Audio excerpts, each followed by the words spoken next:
Imagine finishing 2026 stronger, more focused, and actually achieving the goals you have been struggling with.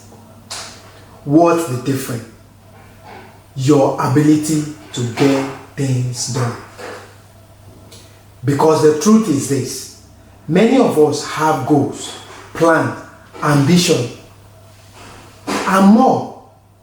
But sometimes our productivity and efficiency takes a backward hit. And often, it's not because we don't care. It's not because we are lazy.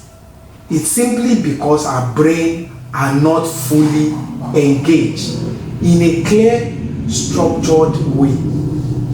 By design, the brain performs better when it understands purpose, when it knows why something matters, and what the next step is. That clarity naturally improves performance. And that's exactly what David Allen addresses in his book, Getting Things Done. It's often called GTD. This book isn't about working harder. It's about working smarter with clarity, control, and far less mental stress. One of the most powerful ideas from the book is simple. When idea comes to mind, capture it. That is, write it down. Because when ideas stay in your head, they create mental cluster. Your brain keeps reminding you, don't forget this, don't forget that. And that constant mental reminder drains your energy. But once something is written down, your brain relaxes. It trusts that a system is handling it.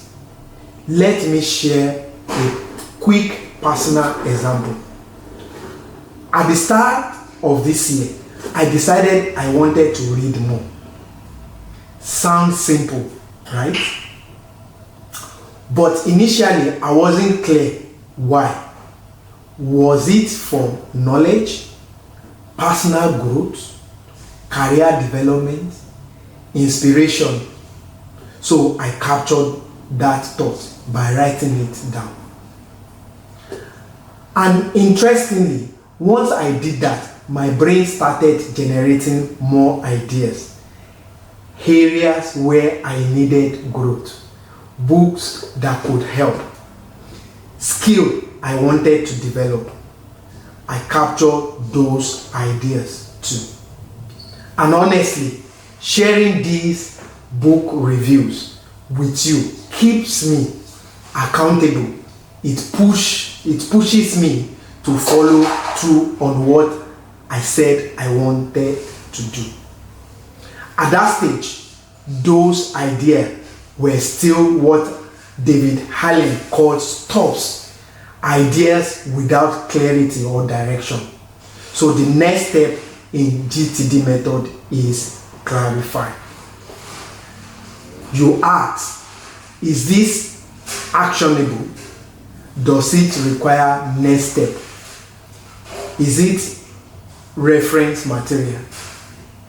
A someday maybe idea?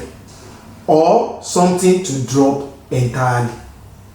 Once I clarify my reading goals, I could identify real next action, specific books to read, time schedule for reading, clear learning priorities. Then comes organizing, putting those actions where they belong, a structured reading list, dedicated time in the calendar, clear focus area for growth.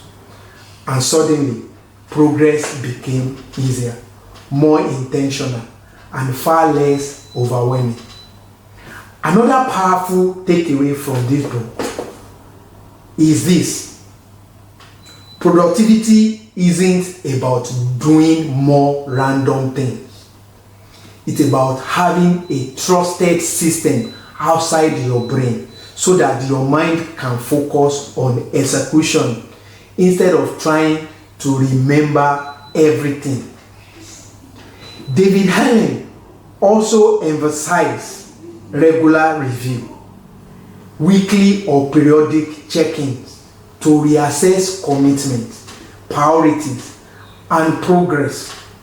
That keeps you aligned and prevent things from slipping through the crack. Honestly, what I appreciate most about getting things done is how much stress it removes. When everything is captured, clarified, organized, and reviewed, you feel more in control. And that confidence naturally boosts productivity. So, if you are serious about your goals this year, whether it is personal growth, career development, reading more, wanting more money, simply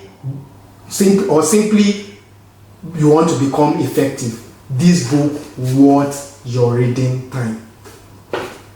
Because clarity leads to focus, focus leads to action, and consistent action is what ultimately moves you forward.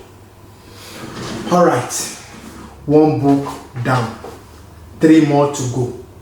Remember, our focus for February is productivity and efficiency.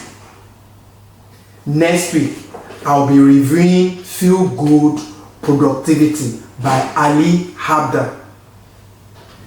If you find this helpful, don't forget to share, like, and subscribe, and let me know.